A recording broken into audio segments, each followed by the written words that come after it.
गणनायकाय गणदैवताय गणाध्यक्षाय धीमहि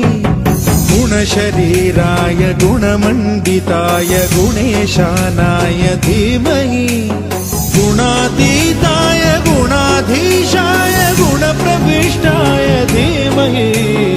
एकदन्ताय वक्रतुण्डाय गौरीतनयाय धीमहि गजेशानाय भालचन्द्राय श्रीगणेशाय धीमहि एकदन्ताय वक्रतुण्डाय गौरीतनयाय धीमहि गजेशानाय भालचन्द्राय श्रीगणेशाय धीमहि गानचतुराय गानप्राणाय गानान्तरात्मने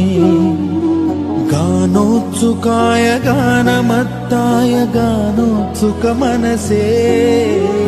गुरुपूजिताय गुरुदैवताय गुरुकुलस्थायिने गुरुविक्रमाय गुह्यप्रवराय गुरवे गुणगुरवे गुरुदैत्यकलक्षेत्रे गुरुधर्मसदाराध्याय गुरुपुत्रपरित्रात्रे खण्डखाय गीतसाराय गीततत्त्वाय गीतगोत्राय धीमहि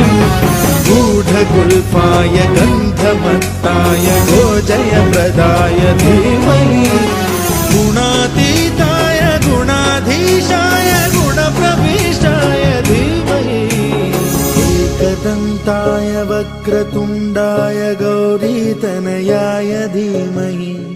गजेशानाय भालचन्द्राय श्रीगणेशाय धीमहि एकदन्ताय